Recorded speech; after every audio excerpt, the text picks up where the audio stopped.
Thank you. There we go. Our view is the focus on electric aviation from a business case, as well as the benefits of electric aviation in a broader general context. But one of the things that we've talked about previously is the #1 objection to students getting through just initial pilot training.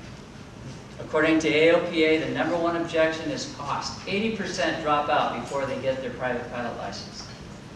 80% don't make it through. #1 objection is cost. We have a training fleet of 10,800 airplanes, averaging 48.1 years old. So the context of the training fleet, together with the cost of training, is against the backdrop of Boeing and Airbus and others saying we need over 600,000 new airline transport pilots in the next 20 years. 600,000. Right now, today, we have 150,000 airline transport pilots. We have a 4-fold increase in the demand of pilots in the next 20 years. We have an aged fleet and a high-cost training environment that we need to solve. We talk about a compelling business case. We talk about compelling numbers. We all love aviation. I have a passion for flying, and I know we all are here because of that. We want to revitalize general aviation, but there also needs to be a business case, a compelling business case to drive this technology, to provide the funding, and of course the end result is the production of the airplanes to begin to make a difference. We've introduced to you in years gone by the process that we've gone through. Bio-Aerospace has been in the effort of electrification. We started back, that's a solar electric drone you see there, that goes back almost 10 years. Some of you may remember our electric Cessna 172 project. Worked with Jack Pelton, Charlie Johnson, former Cessna presidents on our team, collaborated together, flew an electric Cessna 172 for a couple of years. Then we transitioned to a purpose-built single-seat electric airplane, and we flew that for a couple of years, building the electric expertise that we need today to begin the production of producible, commercially viable electric airplane. And of course, we are starting with the 2-seat Sunflyer. We have that at, by the way, booth 19. For those of you, a little pitch there, booth 19 here at EAA. A little bit later today, we'll be introducing a 4-seat version of the Sunflyer. So we'll be talking a little bit more about that over at EAA. The 4-seat version opens up another potential market, and again, with training as the backdrop, our entry point is the 2-seat airplane. And under the new FAR Part 23 and the European version, the CS23, the 2-seat airplane has about a 2-year timeline to certification, has about a 3-hour flight time, and about $3 per flight hour instead of about $40 per flight hour aviation gasoline. A gigantic differential. The 4-seater comes along to support training, of course, but it opens up the possibility with 4 hours of flight time, a personal airplane, not just a trainer, using the same backdrop, the same core technology, with additional batteries for getting the 4-hour range. What's interesting today with our conversation about urban air mobility is what about using the 4-seater in a commercial context, in an urban air mobility environment? What about looking at how we use airplanes for special charter in some kind of an environment like that? So we looked at our industry partners, and I'll give you some thoughts about what might be possible with a conventional kind of configuration using the profound benefits of electric propulsion. Right now, we see the benefits of electric urban air mobility, the increased productivity, reduced pollution. You have the reduced urban congestion.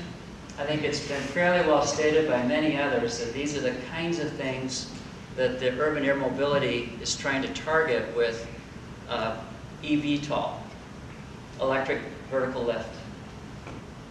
Well, what about the possibility of a conventional electric aircraft? Not replacing, but supplementing this concept, especially early on. When you look at the challenges to eVTOL, battery density is a significant challenge today. The trends are coming along, energy density getting better. But certainly the weight of the batteries is a challenge to having enough time aloft with a vertical lift airplane. Noise is a concern. The vehicles are relatively dense and heavy, so the amount of thrust required in the takeoff environment creates noise. That's a tension in creating if you will, an electric car, a vertical lift electric car. Autonomous flight, as our previous speaker spoke about, the technology is coming along, very encouraging. To have it at the level of certification, carrying passengers without a pilot on board, it's probably a few years out and another challenge to be addressed. Obviously, the logistics of a vertical program, having the area to operate these vertical eVTOL aircraft is a significant challenge. And of course, the FAA working with safety in airspace, I think we all agree those are things that are concerning and challenges.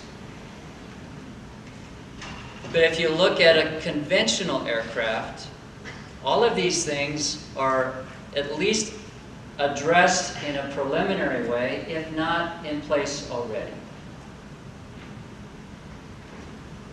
We have the lower fuel cost. We have a fully certified aircraft, two-seater and four-seater. The utility and flexibility of the vehicle within the context of training and personal use is already there.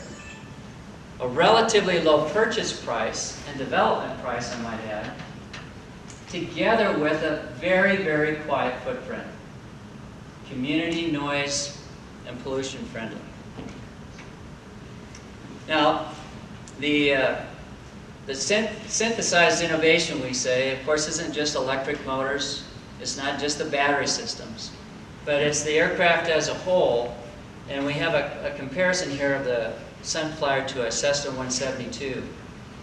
With the reduced weight, the regenerative capability of the electric motor and propeller, along with the advanced aerodynamics, that L over D, the aerodynamic efficiency of an aircraft weighing just about the same as a Cessna,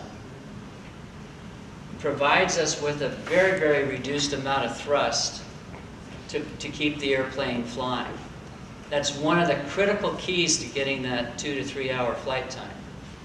And of course, when you're looking at urban air mobility, having flight time is a key to the success and being able to transport people within, let's say, the area of Los Angeles. 3 times less thrust compared to a conventional 172. A remarkable number, but very, very critical in thinking about how you develop an airplane, a vehicle or technology for a VTOL aircraft. At the very outset, you have to have the energy and the thrust to lift the airplane with the ducted fans. That's a lot of energy to be used that's consumed, that otherwise it's going to try to get you some distance to another location. when you have an aircraft from the outset that is using tiny amounts of energy, relatively speaking, to cover that same distance, that's providing the time, the lock that you need to have a functional, practical answer today. The FAA, as we heard last night, has introduced, and under ASTM and GAMA and other support, the new Part 23 allows an electric airplane to be certified. Under Part 23. We're not in the light sport realm yet, and we're not at heavier, larger airplanes yet, but the new Part 23, it allows an electric airplane right now in effect today. So those critical challenges, if we begin to kind of sum up and take a look at what is possible, these kinds of things fall into place and provide solutions early. Supplemental, not the whole solution, but a real solution. That's the picture of the nose of the Sunflower. You can see the batteries, motor controller there. Very, very cost effective. And of course, we're just getting ready to fly the two-seat prototype now. You can see the interior is fairly conventional. I love this picture. We talked about BRS a few minutes ago. But I think the number one thing is in electric propulsion, of course, you just have one moving part. So the ability to provide safety and reliability is very, very important. The two-seat airplane looks like about a 3-hour flight time. Actually, a little bit more. And that, of course, is against the backdrop as a trainer. We're not suggesting that would probably be a part of that urban air mobility concept. But as a trainer and building time and experience with an electric airplane, the two-seat aircraft is, we think, a compelling solution as a trainer. And of course, for those of us in the business of flying, and those of us who want to be or become pilots, the $16 as opposed to $84 is a big, big differential. But if you're trying to go a distance, if you're trying to perform a function for business, $20 on a trip of 75 miles becomes a very, very interesting number when you can compare it to the conventional aircraft fleet, a Diamond DA-20 or a Cessna 172. Now, what becomes interesting looking at urban air mobility is if you have a 4-seat configuration and an 800-pound payload. Stretching the 2-seat Sunflower into 4 seats and planning from the outset with a payload requirement of 800 pounds provides, we think, an urban air mobility solution. Some pretty pictures. You can see it's very, very sleek. High aspect ratio wing with the winglets there. And this is where the airplane really makes a difference. Again, when you sum up the airplane against SR-20, SR-22, a Cessna 182, or other conventional aircraft in the 4-seat configuration, a little under $20 per flight hour is an absolute profound differential. That's a game changer. That's $100 per flight hour less than a conventional 4-seat airplane. And again, if you look at range, if you're looking at reaching out and trying to do a business, you can see that the 75 or 150 nautical mile range is again under about $25 full in with that full operating cost, not just the electric energy, but maintaining the airplane. And you look at the city of Los Angeles and other highly dense urban environments. the ability to transport people. Look at perhaps Santa Monica we're using here as the example. Coming down from Santa Barbara, up from San Diego, in from Palmdale or the Palm Desert. That distance becomes a very interesting thing to study. Now, let's take a look. If I drive from Santa Barbara today down to Santa Monica, it's about an hour-and-a-half drive.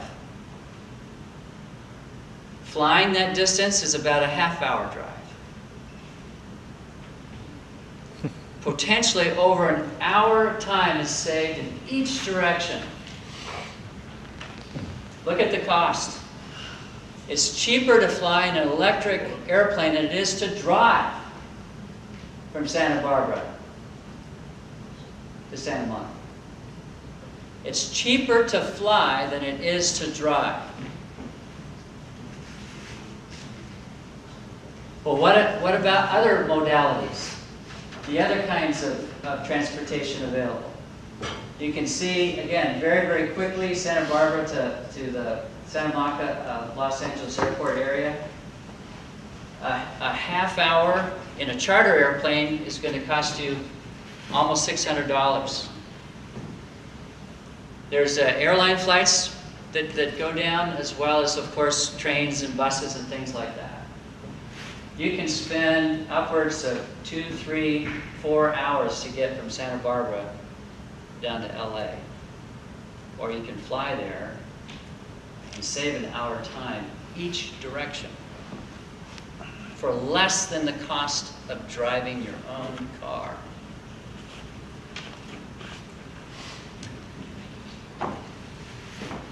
You look at the summation of doing that in a business kind of an environment, you're not just saving time, but you're also creating a business case for using electric aircraft in an urban air mobility environment. And of course, today, companies across the country, Imagineers for one, for example, are using Cirrus SR-22s to begin to supplement where regional aircraft carriers today aren't reaching. General aviation is providing solutions to mobility on an on-demand basis, scheduled basis, and the possibility of urban air mobility being a part of the future involving and using general aviation aircraft, we think, if it's electric, can be done. Most people think 2 or 3, maybe 4 airports in Los Angeles. In reality, there's over 30 airports. So if you can kind of imagine with me, the infrastructure already exists for passengers to travel through the LA area by air. It already exists. We don't have to find heliports. The airports already exist. The places where people can park, where they can load and unload. Uber cars can pick you up and drop you off within minutes. Los Angeles, of course, isn't alone. San Francisco, Seattle, Chicago, Denver. Just begin to imagine these high-dense urban environments where general aviation, electric general aviation, can be part of the solution. We think these challenges will be addressed. And of course, eVTOL in the 5, 10, 15 years down the road will be answering these challenges. But we think general aviation along the way can be a meaningful and perhaps near-term solution as part of the urban air mobility challenge and opportunity.